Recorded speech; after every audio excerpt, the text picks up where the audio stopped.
Buenas tardes. Vamos a seguir con el tema iniciado ayer.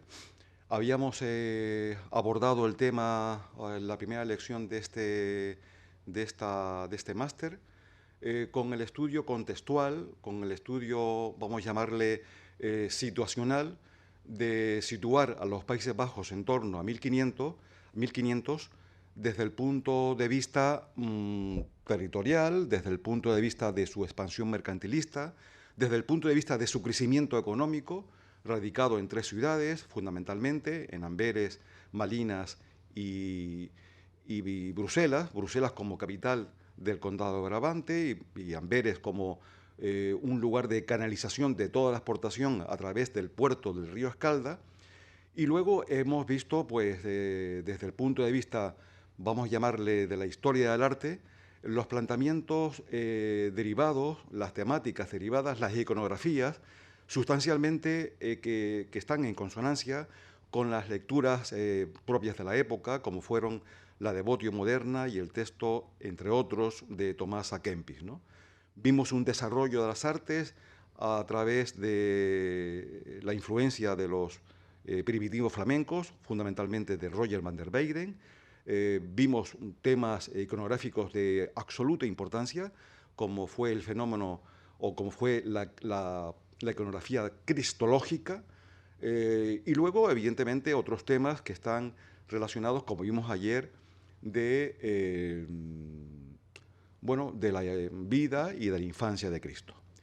Bien, abordamos al final también la arquitectura, una arquitectura propia, una arquitectura brabanzona, una arquitectura flamenca, y la idea que tenemos de todo ello fundamentalmente es: los Países Bajos avanza desde el punto de vista, vamos a llamarle, del progreso, vamos a llamarle de la economía, de las conexiones con el universo, con el globo, pero desde el punto de vista del arte hay una permanencia debido, creo yo, a la pervivencia, subsistencia de las castas o de los grupos sociales seculares, vinculados con el mundo agrícola y con el mundo religioso.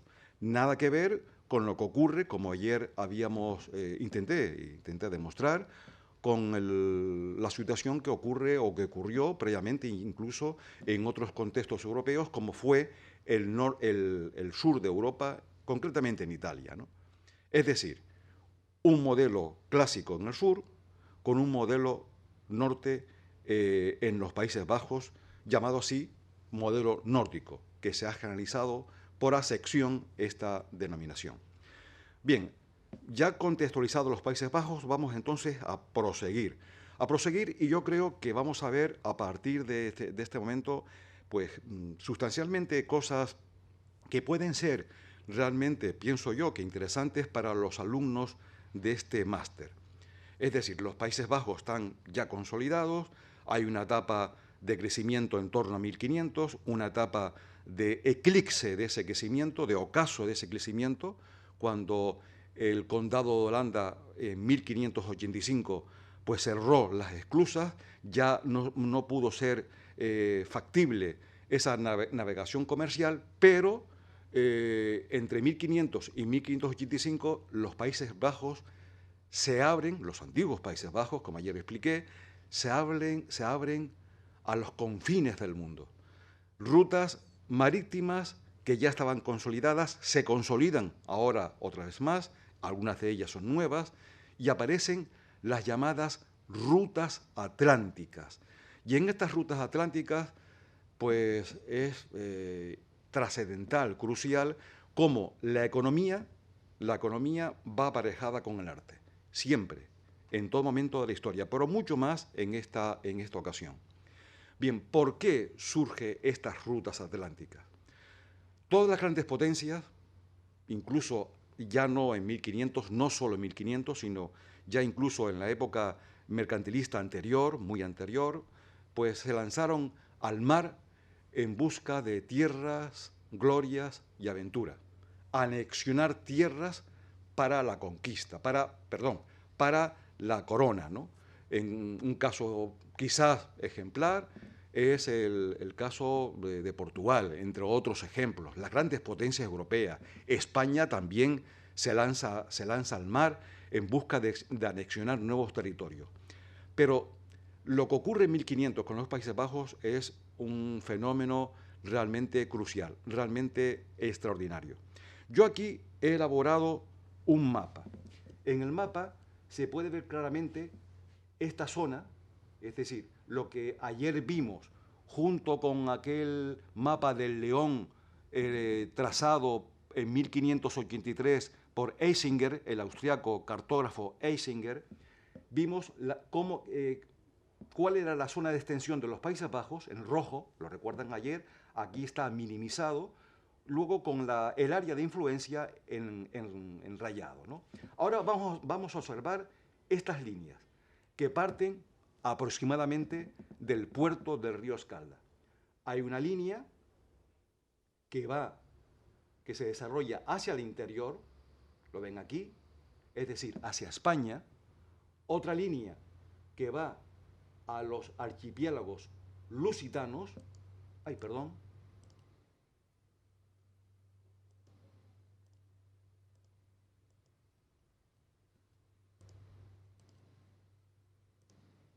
hacia los archipiélagos lusitanos, y luego otra línea hacia los archipiélagos atlánticos. Son tres rutas que hay que entender para explicar la economía propia de este momento, pero también, evidentemente, para explicar el arte que se origina en este momento. Bien, vamos a explicar la primera línea. Esta línea que está aquí, la roja, la vamos a obviar para otro momento, que ya explicaré por qué motivo se señala esa línea roja. Vamos a analizar primero esta línea, la que va desde los antiguos Países Bajos, desde el puerto de Río Escalda, va del Gran Imperio hacia España. Bien, es una línea que está focalizada fundamentalmente por vincular la economía de los Países Bajos, que tenía lazos directos con España, lazos dinásticos y también vinculados con la nobleza. Esa línea está destinada al comercio de la mesta. Se origina en España el comercio de la mesta, las lanas de Castilla. Hay también una ebullición comercial y económica en España, y esto origina que muchos artistas flamencos se desplacen de los Países Bajos a España a trabajar. Pintores, escultores, fundamentalmente, recalan en España, fundan sus talleres y crean un arte a imitación del arte flamenco. En esos talleres hay un aprendizaje, lógicamente, de artistas españoles. Se genera así entonces una simbiosis entre el arte flamenco y el arte español, que derivó en lo que se ha venido a denominar, ayer lo dije, creo que ya es un término desfasado, como arte hispano-flamenco. Es decir, piezas que tienen un sello flamenco, pero al mismo tiempo tienen una serie de matices vinculados con el arte español. Ese arte hispano-flamenco gozó de gran fortuna. Sin embargo, la fortuna radicaba, el esplendor radicaba en la presencia de grandes artistas flamencos en España, ¿no? Bien, ya tenemos un vínculo, una expansión a través de una, vamos a llamarle, línea continental. No es una línea marítima, no se trata en este caso de las rutas atlánticas. Las rutas atlánticas vienen determinadas por una serie de cuestiones, de factores que ahora explicaré. Repito de nuevo. Primero, hacia los archipiélagos lusitanos, fundamentalmente Madeira, también Azores, y luego, posteriormente, hacia el archipiélago canario. ¿Por qué? ¿Por qué se originan estas rutas atlánticas? En primer lugar, por la situación geoestratégica de estos archipiélagos.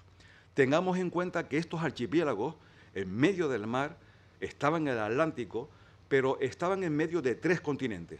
siguen estando en medio de 3 continentes: Europa, América y África, con lo cual era un lugar geoestratégico necesario como apoderarse de ese territorio desde el punto de vista económico y expansionista para extender, vamos a llamarle, esa globalización iniciada en 1500 en los Países Bajos. Pero, ¿qué producto, qué es lo que obtienen los neerlandeses cuando van a Madeira, Azores, Porto Santo, primero a Madeira y luego a Canarias?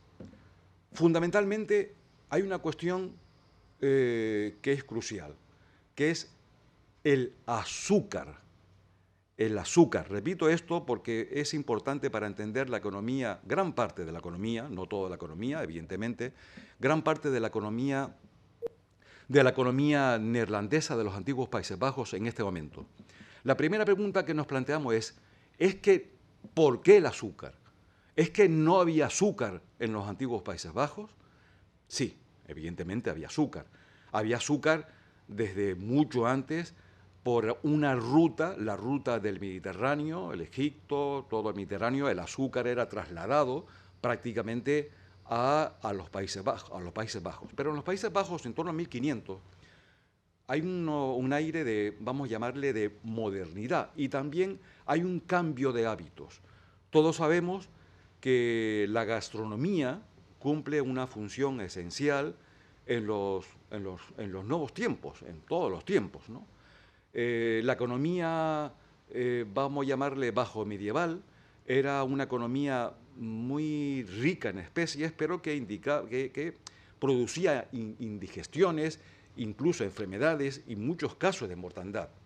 El azúcar que existía, el azúcar era destinado a clases sociales privilegiadas, de tal manera que en los Países Bajos, antes de llegar el azúcar portugués a las islas, a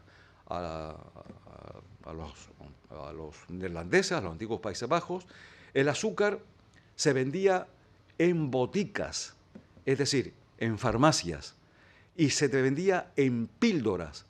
Era un producto caro y solamente estaba al alcance de la gente que tenía un nivel económico elevado.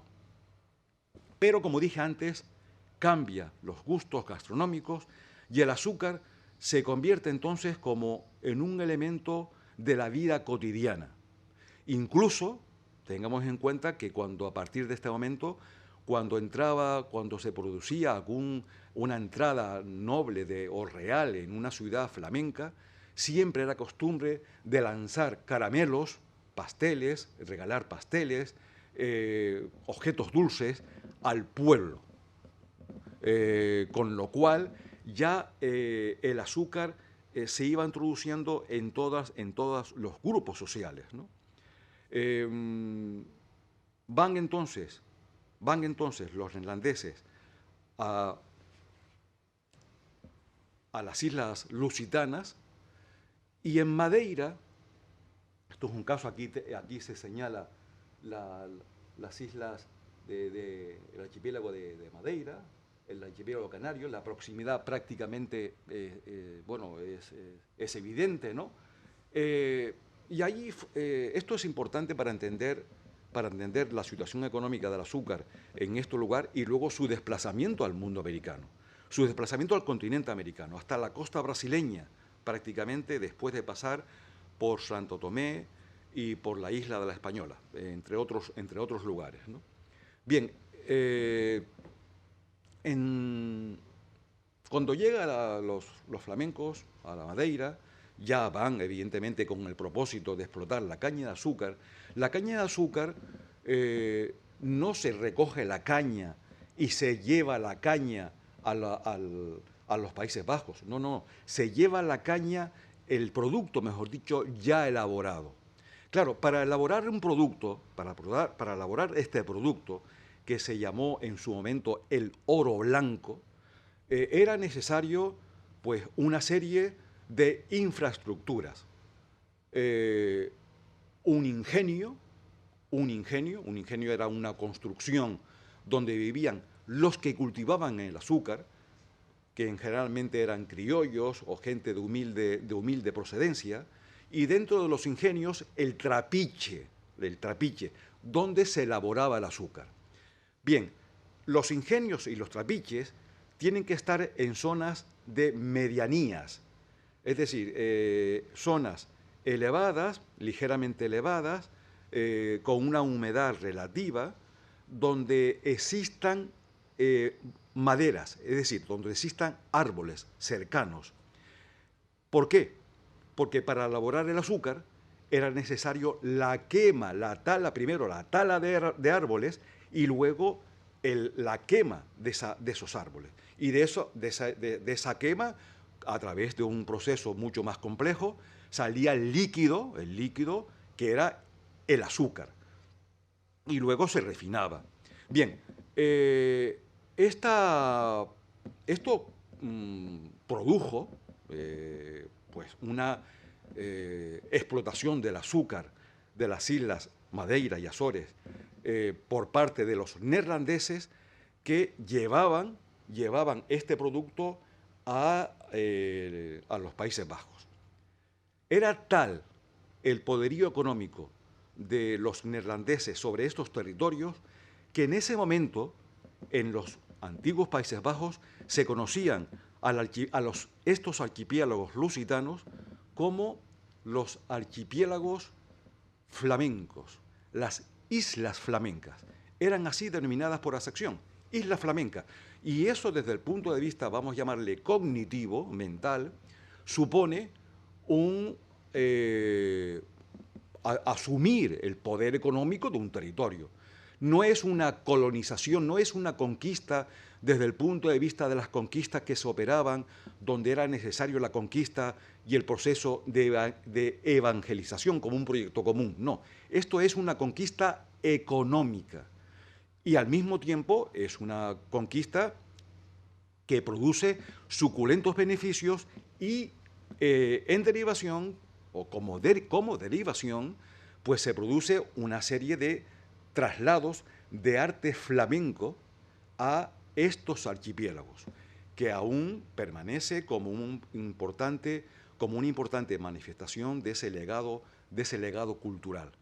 Tenemos en las islas, sobre todo de Madeira, en el Museo da Quinta das Cruzes, en Madeira, en Funchal, un excelente repertorio de imágenes flamencas, pinturas, esculturas, retablos, que están derivadas, que están presentes debido a ese comercio de la caña del azúcar.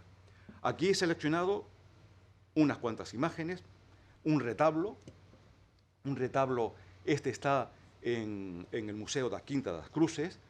Si nos fijamos en esta parte del retablo, hay una similitud con otros retablos. Este se conserva en España, es una similitud, vamos a llamarle formalista y al mismo tiempo iconográfica, unas pinturas excepcionales. Esto está también en el Museo da Quinta das Cruzes, es un retablo pictórico que está realizado por un pintor excepcional, Peter Cook van Als, Peter Cook de Aloos, que también es un pintor ya más tardío, donde se observa algunas reminiscencias del Renacimiento, como son estas arquitecturas, con esos paisajes de fondos propios del arte flamenco, ese carácter minucioso que tiene el arte flamenco derivado de la pintura primitiva me refiero de los primitivos flamencos, y luego a ambos lados, lo ven ustedes, están como los donantes, los patronos que encargaron ese retablo. Esto es un recurso en el arte flamenco que aparece por primera vez en un gran pintor, Hans Melling. Hans Melling fue el primer pintor que introdujo esa relación del mundo, vamos a llamarle mortal, con el mundo divino, del mundo cívico con el mundo religioso. Esta idea va a tener un eco fundamental en muchos de los artistas flamencos del siglo XVI. Bien, es entonces notorio, evidente, la influencia del, de los Países Bajos en la economía, en el arte de los archipiélagos lusitanos, pero ocurre que el territorio se desbasta, es decir, se acaba. Se acaba en el sentido de que la tala de árboles genera con el paso del tiempo, una deforestación. Ya no hay más árboles, ya no se puede producir azúcar. Entonces, este es el motivo por lo cual desde Madeira, lo más cercano que había desde estos archipiélagos lusitanos es Canarias. Y se desplazan a Canarias con la misma intencionalidad. Claro, para ello se traen los neerlandeses a aquellas personas portuguesas, como dije antes, que trabajaban en los ingenios. Y de ahí, entre otros motivos, asistimos a una repoblación en Canarias también por parte de portugueses, que no se debe solamente a la asistencia de portugueses en Canarias por ese motivo, se debe por otras cuestiones más. Pero para hablar de Canarias, primero me van a permitir hacer en este momento, para luego conectarlo con lo que ocurre en este fenómeno de economía y arte, Países Bajos y archipiélago canario, me van a permitir que hable previamente de lo que es un archipiélago, yo creo que distintivo desde el punto de vista histórico, desde el punto de vista, vamos a llamarle, incluso desde el punto de vista de la ocupación de un lugar que tiene fases muy diferenciadas, ¿no? Bien, todos conocemos, conocemos, ¿no? Entendemos y se dice en general, ¿no?, que la conquista canaria, la conquista de las Islas Canarias, ocurre a finales del siglo XV. Prácticamente, y es cierto que la conquista finaliza en 1497, es decir, apenas algunos años después de haberse conquistado América. Pero la conquista canaria tiene distintas fases. La conquista de Canarias como tal empieza desde 1351. Es una conquista, más que una conquista, yo hablaré ahora, matizaré por qué hablo de ese momento.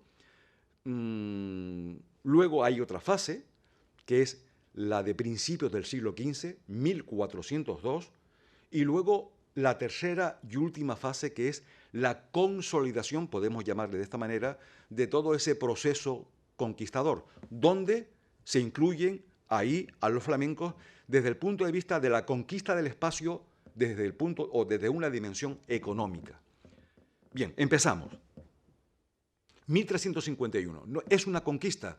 Yo creo que es una expedición de mallorquines y catalanes en 1351, unos mallorquines y catalanes que quieren conquistar el archipiélago, y como tal conquista vienen acompañados por monjes franciscanos, aunque, era una expedición más bien que una conquista, ¿no? Llegan a Gran Canaria, en un lugar llamado Gando, cerca de un municipio, Telde, y ahí desembarcan, ¿no? Pero en ese momento, las Islas Canarias había, por su cercanía con Berbería, con África, habían constantes saqueos piráticos. Bien, cuando llegan estos evangelizadores y conquistadores, en 1351, pues al mismo tiempo hay invasiones piráticas y los aborígenes entonces se rebelan. Se rebelan contra los piratas y se rebelan también contra los mallorquines y catalanes y misioneros, dando muerte a esa expedición.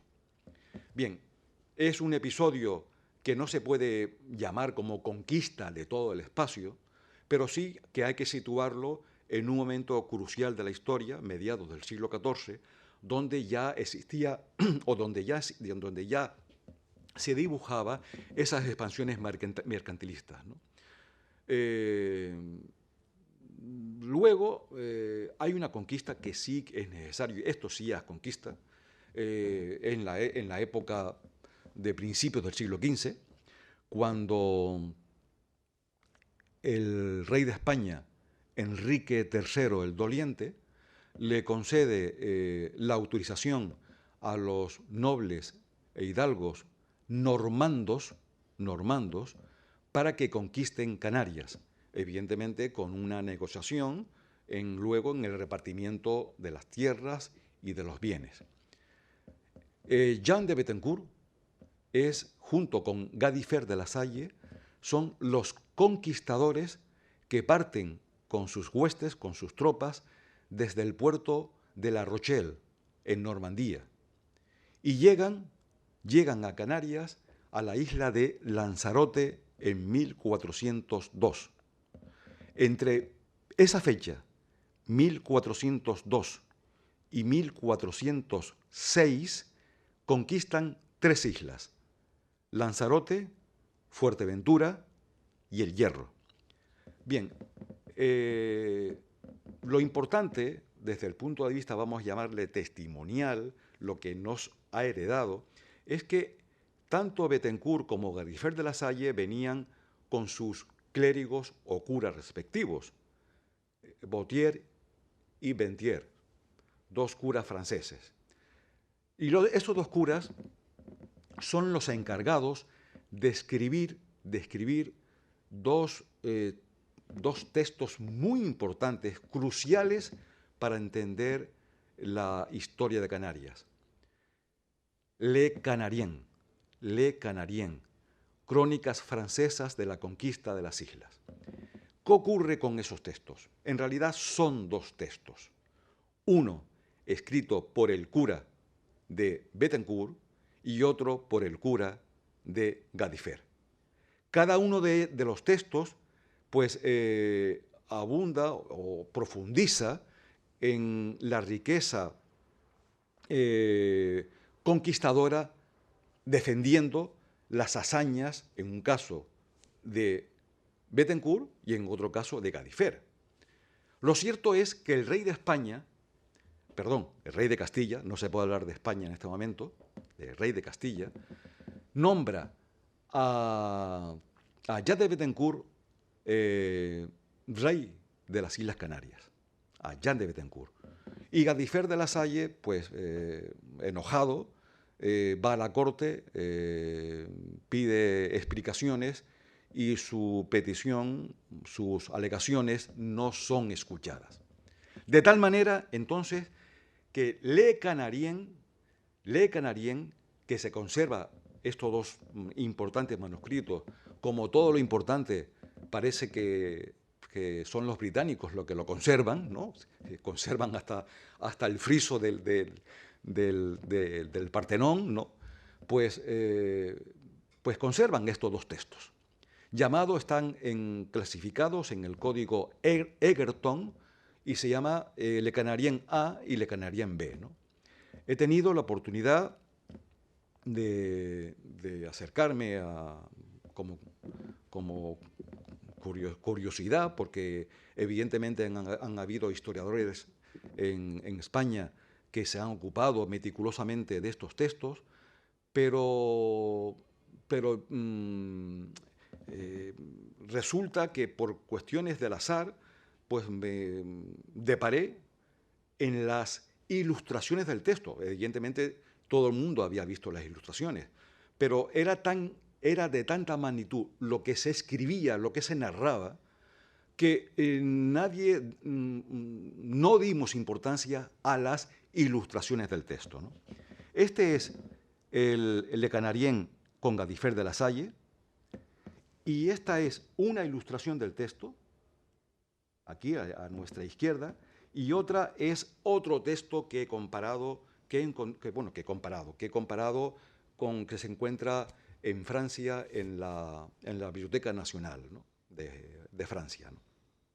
Bien, este texto está documentado, la autoría es el maestro de la ciudad de las mujeres, con base a un libro que publicó en su momento Christine de Pizan, una ciudad utópica, gobernada y habitada solamente por mujeres, pero que las ilustraciones, estos elementos decorativos, coinciden muchísimo diría yo, con estos elementos decorativos que no he encontrado en otro texto, de esta época, ¿no? Con lo cual, si es cierto, como así lo he investigado, que hay una relación estrecha entre ambos textos, significaría que Le Canarien, las ilustraciones de Canarien, son las primeras ilustraciones artísticas de Canarias a partir de la conquista. Cuando llegan como después de conquistada Lanzarote, como dije antes, llegan a Fuerteventura y allí fundan los normandos esta población. Y en honor a Jean de Betancourt, la población se llama Betancuria. Es una población que es importante para entender todo el sistema poblacional, la toma del territorio, sobre todo ciudades en Canarias que no son fortificadas, ¿no? Que la propia naturaleza, porque están en el interior de la población, pues provoca o genera que estén realmente protegidas, ¿no? Bien, aquí nos encontramos entonces con otro fenómeno interesante, ¿no? Es todo el arte flamenco que existe en Canarias es producto o motivo o generado o se explica a través de la caña de azúcar. En su mayoría sí, yo creo que casi todo. Pero creo que hay dos excepciones, dos imágenes artísticas realmente singulares que tienen que ver con el arte flamenco, pero que no tienen nada que ver con el comercio de la caña de azúcar. Esta es la primera de ellas. Digo primera de ellas porque es una imagen que puede estar fechada en torno, muy temprana, en torno a 1430, 1440. Es una virgen de alabastro, apenas 21 centímetros, muy pequeña. Es una virgen, entonces, de viaje. Una virgen pequeña que posiblemente fue donada por una familia poderosa que está en Fuerteventura y es la patrona de la isla de Fuerteventura. Es una imagen que tiene, por ejemplo, de flamenco. Vean, por ejemplo, este drapeado. Lo ven aquí. Esto tiene mucho que ver con lo que vimos ayer de Roger van der Weyden. La Virgen con el niño ladeado, que el niño juega con el mentón de la Virgen. Este tipo de imágenes se hacía en esa época en lugares de los Países Bajos que tenían yacimientos de alabastro. Habían dos lugares de producción de alabastro. Uno era Inglaterra y otro era zonas concretas de los Países Bajos. Tournai, Arras o Lille. Pero esta imagen de alabastro estaba policromada, al igual que las imágenes policromadas que he hecho mención de estos lugares. Es decir, se han hecho análisis químicos de esta imagen y evidentemente tenía un manto azul con ribetes de oro, incluso los labios de la Virgen pintados de rojo, tal como se hacía en estos lugares citados de los Países Bajos. El dorso, el reverso de la imagen, lo ven aquí un hueco. Ese hueco era para incrustarlo, encajarlo en una caja pequeña de madera. Ya dije que la imagen solamente medía 21 centímetros.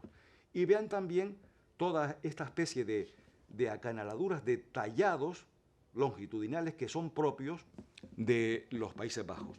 Vimos ayer, cuando vimos alguna piedad, y la relacioné con los gabanes que usaban las monjas alemanas, vean que aquí también es prácticamente similar y mantiene desde el punto de vista lingüístico, una relación, vamos a llamarle, con el gótico internacional.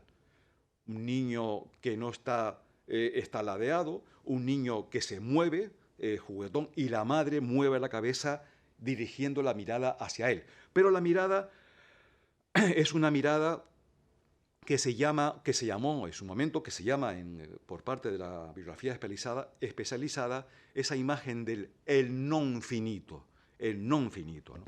Es una imagen entonces crucial.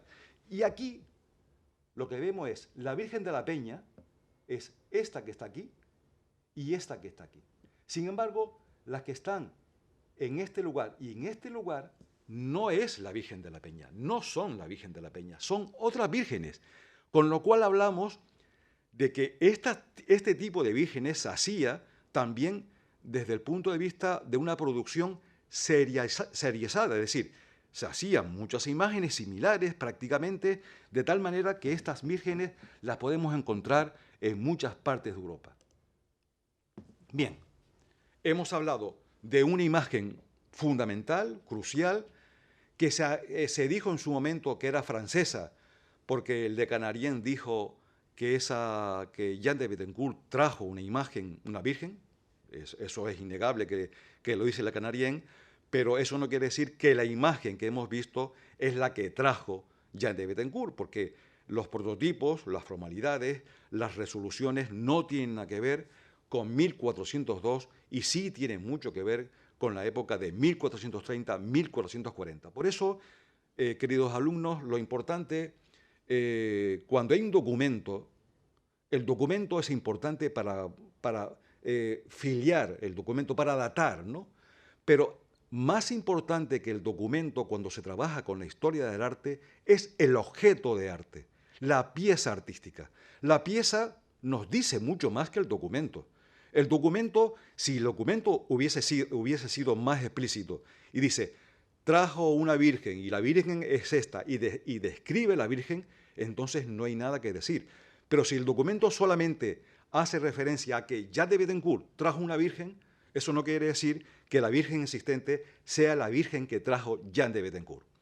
Por eso, como ya explicaré en los seminarios de apoyo, ya intentaré resaltar la importancia del documento, el uso de los documentos, cómo se usan los documentos para una investigación científica. Bien, entonces tenemos dos imágenes primerizas en Canarias. Una de Le Canarien, una ilustración. Esa ilustración de Canarien es en torno a 1420. La imagen de la Virgen de la Peña, 1430. Y luego hay una imagen crucial, una imagen que está relacionada con gran parte de lo que vimos ayer. Una imagen flamenca que está en Canarias y es una imagen que tiene no solamente una importancia artística incuestionable, sino que al mismo tiempo es una imagen devocional de tal importancia que es la única imagen que existe en Canarias que tiene una devoción en todo el archipiélago, no solamente en la laguna donde se encuentra. Ninguna imagen alcanza ese poder de devoción. Claro, se puede separar la devoción de la imagen, del análisis de la imagen, me refiero del Cristo de la Laguna, imposible. Imposible, porque la imagen tiene un poder también, antropológico. Es decir, tiene una dimensión social. En 5 siglos, precisamente este año, en 2020, se cumple 5 siglos de la llegada de la imagen, no de la hechura de la imagen, de la llegada a Canarias. En 5 siglos, el Cristo de la Laguna ha tenido un poder de devoción que prácticamente se conoce a la laguna, o se conoce al Cristo, o se conoce una cosa y otra, por esa relación tan estrecha que existe entre el Cristo y la ciudad, entre el Cristo y también las Islas Canarias. Una lectura antropológica que es necesario citar, que es necesario mencionar.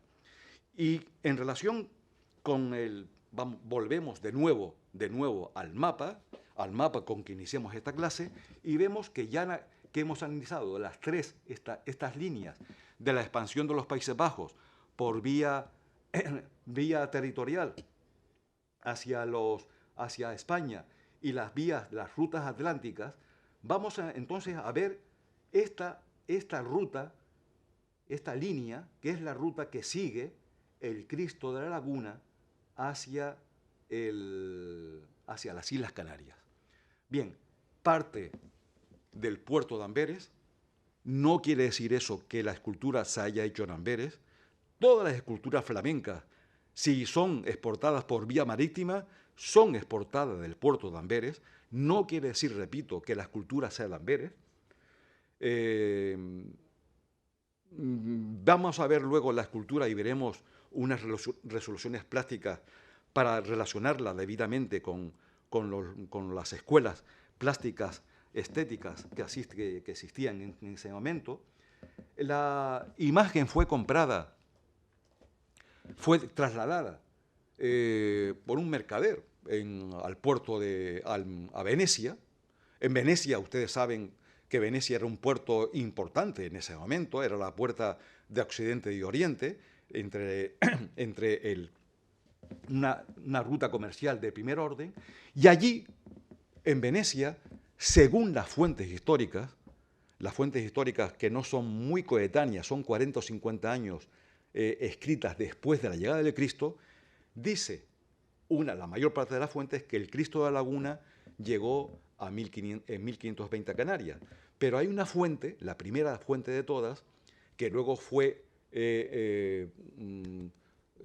certificada posteriormente a causa de un asesinato que no viene ahora al lugar, fue validada esa fuente por un escribano público dándole acto de fe, que esto fue así, pues fue comprada por Juan Benítez de Lugo. Juan Benítez de Lugo fue uno de los conquistadores de Canarias, que junto con Alonso Fernández de Lugo concluyeron la conquista de Canarias en La Laguna en 1497. Habían participado juntos en la guerra de las Salsas, en Rosellón, en el Rosellón francés. Y cuando regresaron, pasaron por el puerto de Barcelona. Y en el puerto de Barcelona había un mercader que había traído de Venecia unos crucifijos. Compraron un crucifijo. Y dice la fuente incluso que lo compraron por 70 ducados. Y lo querían trasladar a Canarias como un objeto de devoción, dándole gracias a la divina gloria, comprando esa imagen y depositarla en el convento franciscano de La Laguna. Bien, en ese tránsito, Barcelona, llega a Barcelona la imagen recala en Cádiz, y en la ermita de San Lucas de Barrameda, el duque de Medina Sidonia, que tenía grandes relaciones con estos conquistadores, permite que se aloje temporalmente la imagen ahí hasta que pueda zarpar hacia las Islas Canarias.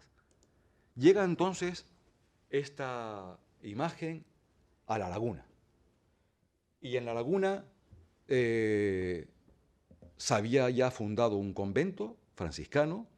Los conquistadores le habían dado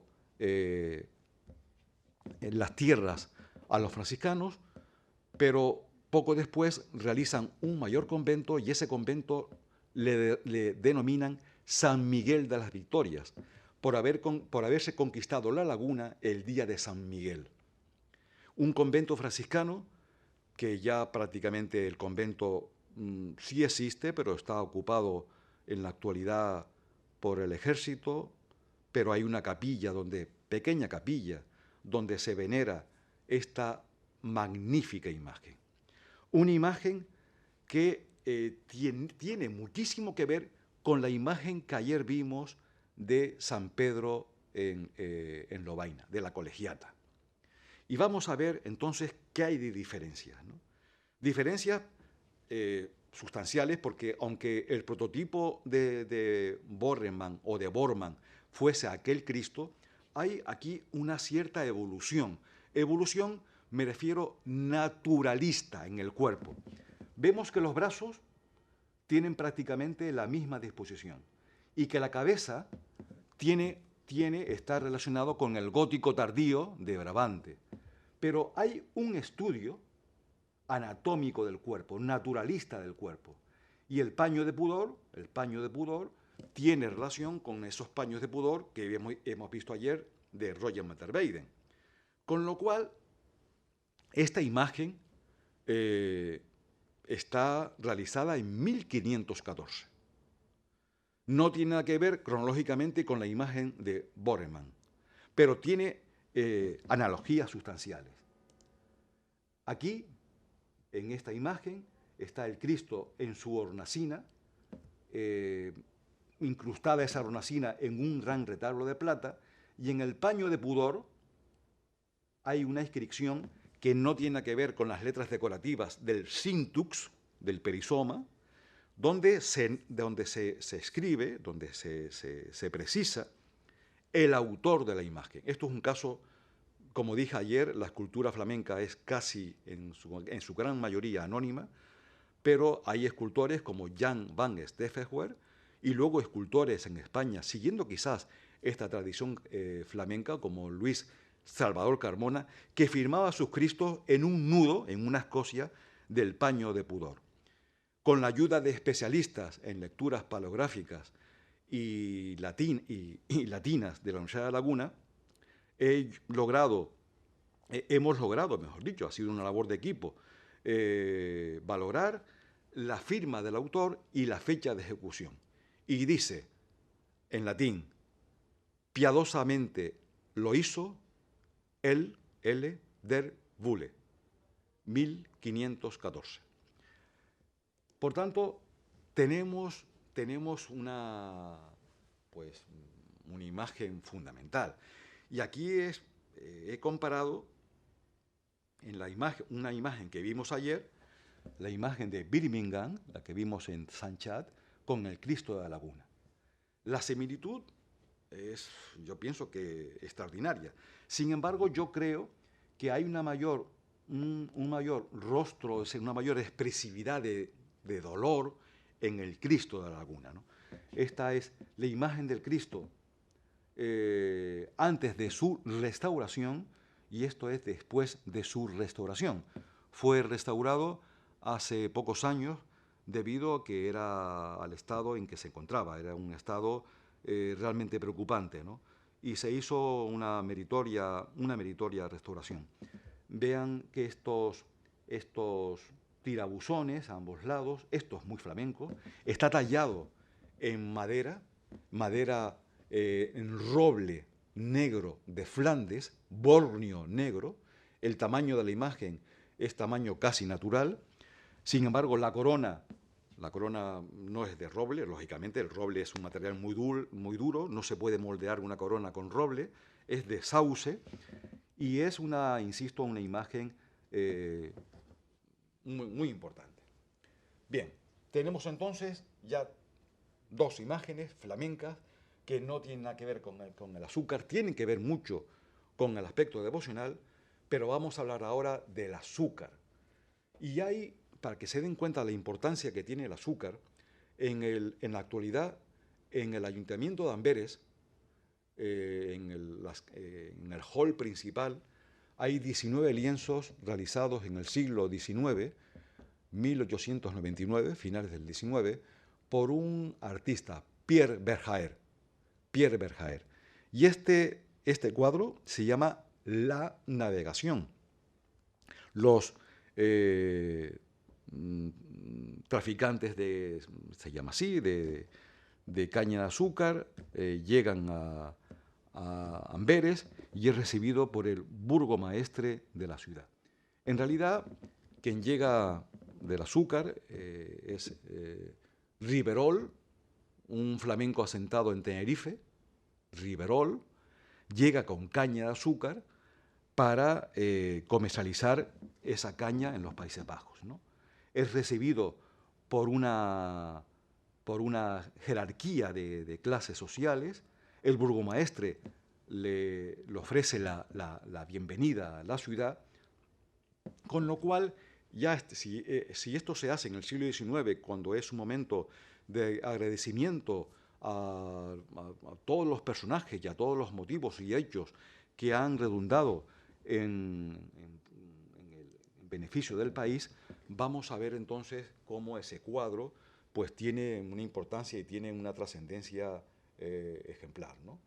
El cuadro se conserva, el cuadro, como dije antes, no es un cuadro, es un paño enorme en el Ayuntamiento de Amberes, pero los bocetos preparatorios los he logrado localizar en el museo, en el nuevo museo de Amberes, un nuevo museo relativo, ¿no? El MAS, el museo, espléndido edificio, grandísimo edificio desde el punto de vista conceptual, y yo creo que es desde el punto de vista museístico, es un ejemplo también de proyección cultural. Bien, las Islas Canarias todas fueron beneficiadas por la caña de azúcar. No, pero esto es natural.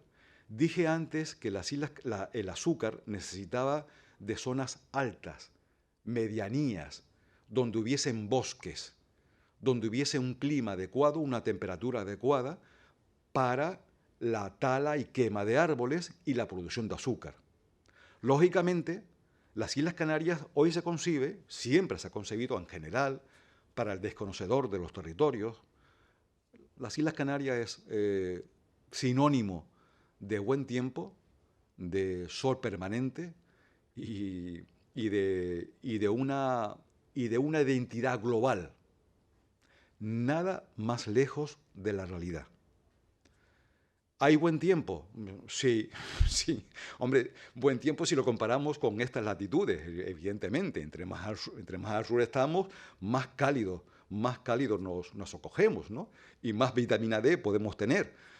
Pero las Islas Canarias son, en realidad, no son 7, son 8. Siempre se dice que son 7 y no entiendo por qué. Son 8 islas habitadas y algunas más que no están habitadas, pero son 8 islas habitadas, y cada una de ellas tiene su propia, vamos a llamarle, fisonomía, su propia idiosincrasia, desde el punto de vista paisajístico, desde el punto de vista geológico, incluso desde el punto de vista cultural. Tengamos en cuenta de que las Islas Canarias están muy cerca del continente africano. O sea, estamos solamente, si lo computamos en kilómetros, a solo 100 kilómetros del continente africano. Sin embargo, estamos a 1.500 kilómetros del punto más cercano de España y a 2.000 kilómetros de Madrid. Es decir, que físicamente, geológicamente, somos o tenemos más proximidad con el continente africano que con España. Políticamente somos españoles, pero la distancia que existe entre las Islas Canarias y España es la misma que existe entre España y los Países Bajos y Bruselas. Es como decirle a un flamenco de Bruselas que pertenece a Madrid, o a un madrileño que pertenece a Bruselas. Es decir, somos producto de una conquista, por eso he hablado de la conquista, del proceso de conquista. Somos una sociedad colonial. Cuando hablo en estos términos, por favor, que no se me entienda mal, hablo desde el punto de vista histórico. Somos colonia, pero con una diferencia. He hablado solamente de la presencia o de la conquista normanda, amparada por el rey de España, de la conquista definitiva por parte de la corona de Castilla, los reyes católicos ya, pero al mismo tiempo llegaron a Canarias una serie de personas de distinta procedencia, no solo conquistadores españoles. Llegaron italianos, genoveses, franceses, irlandeses, con lo cual lo que se genera en este archipiélago desde el punto de vista del contingente social es un crisol de colectividades. Es una sociedad cosmopolita, es una sociedad singular, y yo no creo que exista otro territorio en igualdad de condiciones. De tal manera que incluso que cuando usamos algunas palabras en el vocablo popular, pues son palabras de origen portugués, o son palabras de origen neerlandés, o son palabras de origen italiano, o son palabras, la mayoría evidentemente, de origen español. Pero el español hablado en Canarias es distinto al español hablado en la península ibérica, como también el español hablado en el mundo americano, estudiantes del Mella, es distinto al español hablado en España. De tal manera entonces que hay una similitud, no hablando del siglo XVI, una similitud que luego se acrecienta mucho más en el siglo XVII y XVIII, cuando hay una conexión directa entre Canarias y el mundo, el universo de América Latina, que también es muy diverso, muy diverso.